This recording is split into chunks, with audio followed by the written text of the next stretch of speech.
The second book of Samuel, chapter 15. Now it came about after this that Absalom provided for himself a chariot and horses, and 50 men as runners before him. Absalom used to rise early and stand beside the way to the gate, and when any man had a suit to come to the king for judgment, Absalom would call to him and say, "From what city are you?" And he would say, "Your servant is from one of the tribes of Israel." Then Absalom would say to him, "See, your claims are good and right, but no man listens to you on the part of the king." Moreover, Absalom would say, "Oh, that one would appoint me judge in the land, then every man who has any suit or cause could come to me, and I would give him justice." And when a man came near to prostrate himself before him, he would put out his hand and take hold of him and kiss him. In this manner Absalom dealt with all Israel who came to the king for judgment. So Absalom stole away the hearts of the men of Israel. Now it came about at the end of 40 years that Absalom said to the king, "Please let me go and pay my vow which I have vowed to the Lord in Hebron. For your servant vowed a vow while I was living at Geshur in Aram, saying, If the Lord shall indeed bring me back to Jerusalem, then I will serve the Lord." The king said to him, "Go in peace." So he arose and went to Hebron. But Absalom sent spies throughout all the tribes of Israel, saying, "As soon as you hear the sound of the trumpet, then you shall say, Absalom is king in Hebron." Then 200 men went with Absalom from Jerusalem, who were invited and went innocently, and they did not know anything. And Absalom sent for Ahithophel the Gilonite, David's counselor, from his city Gilo, while he was offering the sacrifices.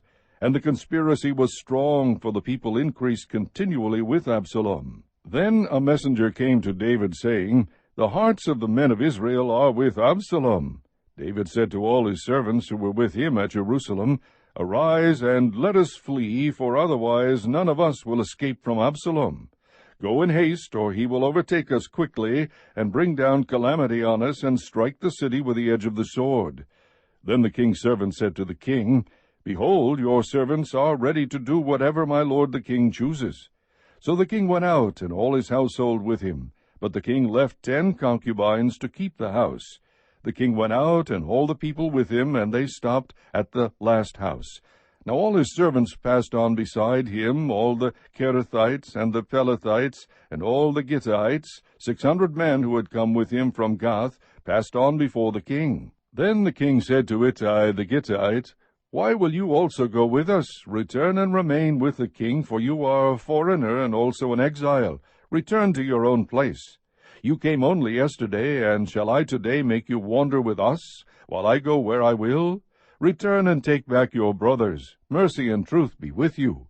But Ittai answered the king and said, "As the Lord lives, and as my lord the king lives, surely wherever my lord the king may be, whether for death or for life, there also your servant will be."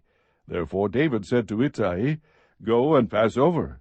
So Ittai the Gittite passed over with all his men and all the little ones who were with him. While all the country was weeping with a loud voice, all the people passed over. The king also passed over the brook Kidron, and all the people passed over toward the way of the wilderness. Now behold, Zadok also came, and all the Levites with him, carrying the ark of the covenant of God. And they set down the ark of God, and Abiathar came up until all the people had finished passing from the city. The king said to Zadok, "Return the ark of God to the city. If I find favor in the sight of the Lord, then he will bring me back again, and show me both it and his habitation. But if he should say thus, I have no delight in you, behold, here I am, let him do to me as seems good to him." The king said also to Zadok the priest, "Are you not a seer? Return to the city in peace, and your 2 sons with you, your son Ahimaaz, and Jonathan the son of Abiathar. See, I am going to wait at the fords of the wilderness until word comes from you to inform me." Therefore Zadok and Abiathar returned the ark of God to Jerusalem, and remained there. And David went up the ascent of the Mount of Olives, and wept as he went, and his head was covered, and he walked barefoot. Then all the people who were with him each covered his head, and went up weeping as they went. Now someone told David, saying, "Ahithophel is among the conspirators with Absalom."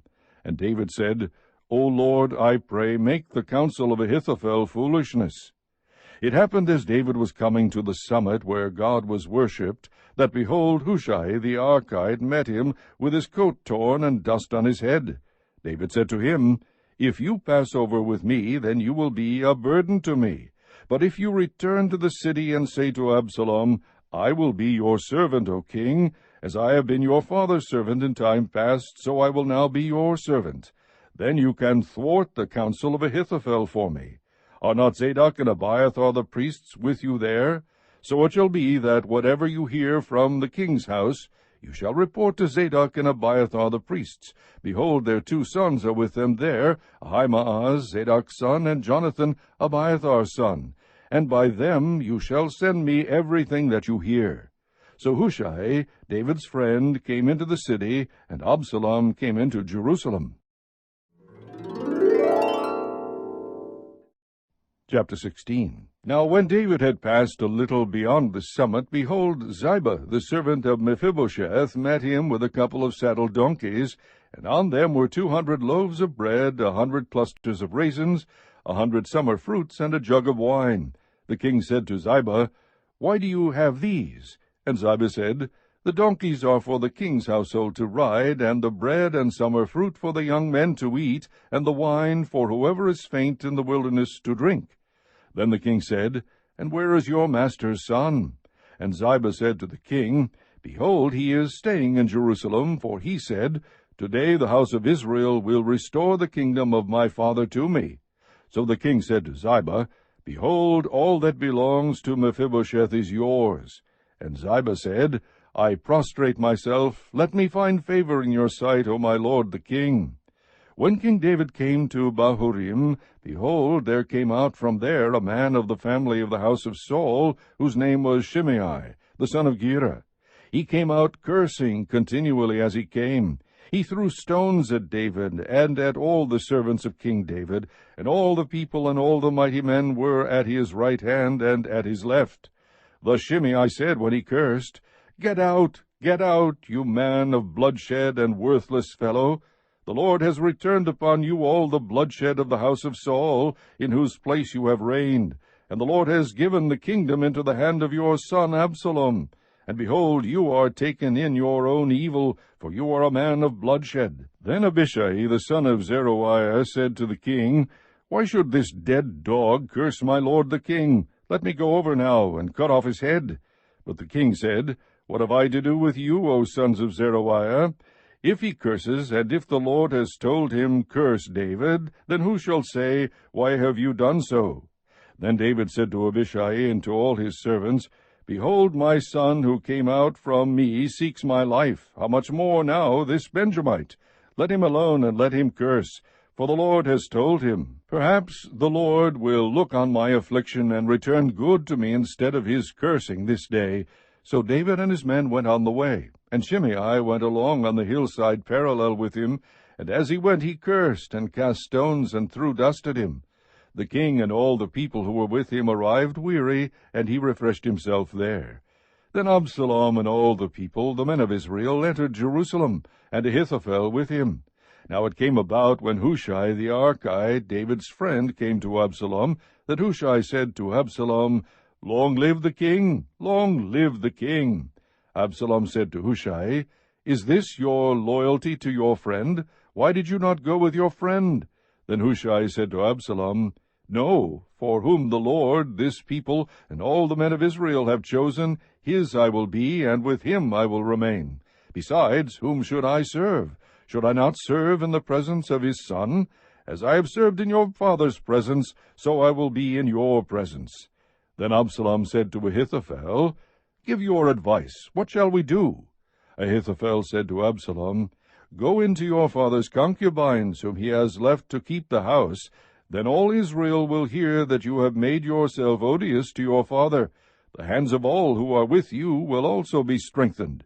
So they pitched a tent for Absalom on the roof, and Absalom went into his father's concubines in the sight of all Israel.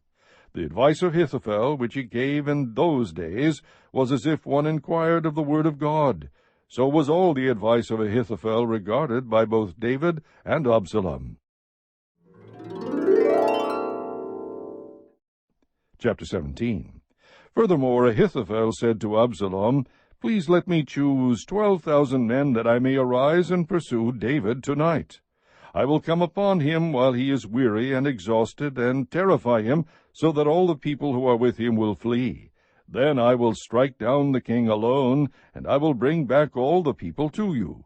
The return of everyone depends on the man you seek. Then all the people will be at peace. So the plan pleased Absalom and all the elders of Israel. Then Absalom said, Now call Hushai the Archite also, and let us hear what he has to say. When Hushai had come to Absalom, Absalom said to him, Ahithophel has spoken thus. Shall we carry out his plan? If not, you speak. So Hushai said to Absalom, This time the advice that Ahithophel has given is not good. Moreover, Hushai said, You know your father and his men, that they are mighty men, and they are fierce, like a bear robbed of her cubs in the field. And your father is an expert in warfare, and will not spend the night with the people. Behold, he has now hidden himself in one of the caves or in another place, and it will be when he falls on them at the first attack that whoever hears it will say, There has been a slaughter among the people who follow Absalom. And even the one who is valiant, whose heart is like the heart of a lion, will completely lose heart. For all Israel knows that your father is a mighty man, and those who are with him are valiant men. But I counsel that all Israel be surely gathered to you, from Dan even to Beersheba, as the sand that is by the sea in abundance, and that you personally go into battle. So we shall come to him in one of the places where he can be found, and we will fall on him as the dew falls on the ground, and of him and of all the men who are with him not even one will be left. If he withdraws into a city, then all Israel shall bring ropes to that city, and we will drag it into the valley until not even a small stone is found there. Then Absalom and all the men of Israel said, The counsel of Hushai the Archite is better than the counsel of Ahithophel. For the Lord had ordained to thwart the good counsel of Ahithophel, so that the Lord might bring calamity on Absalom. Then Hushai said to Zadok and to Abiathar the priests, This is what Ahithophel counseled Absalom and the elders of Israel, and this is what I have counseled. Now therefore send quickly and tell David, saying, Do not spend the night at the fords of the wilderness, but by all means cross over, or else the king and all the people who are with him will be destroyed. Now Jonathan and Ahimaaz were staying at En-Rogel, and a maidservant would go and tell them, and they would go and tell King David, for they could not be seen entering the city. But a lad did see them, and told Absalom. So the two of them departed quickly, and came to the house of a man in Bahurim, who had a well in his courtyard, and they went down into it. And the woman took a covering, and spread it over the well's mouth, and scattered grain on it, so that nothing was known. Then Absalom's servants came to the woman at the house, and said, Where are Ahimaaz and Jonathan? And the woman said to them, They have crossed the brook of water, and when they searched and could not find them, they returned to Jerusalem. It came about after they had departed that they came up out of the well, and went and told King David. And they said to David, Arise and cross over the water quickly, for thus Ahithophel has counseled against you. Then David and all the people who were with him arose and crossed the Jordan, and by dawn not even one remained who had not crossed the Jordan. Now when Ahithophel saw that his counsel was not followed, he saddled his donkey, and arose, and went to his home, to his city, and set his house in order, and strangled himself. Thus he died, and was buried in the grave of his father. Then David came to Mahanaim, and Absalom crossed the Jordan, he and all the men of Israel with him. Absalom set Amasa over the army in place of Joab. Now Amasa was the son of a man whose name was Ithra the Israelite, who went into Abigail the daughter of Nahash, sister of Zeruiah, Joab's mother.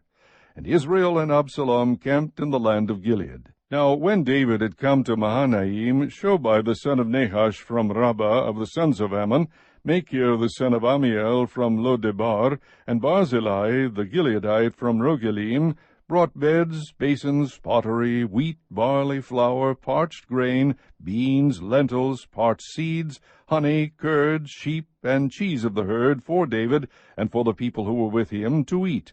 For they said, The people are hungry and weary and thirsty in the wilderness.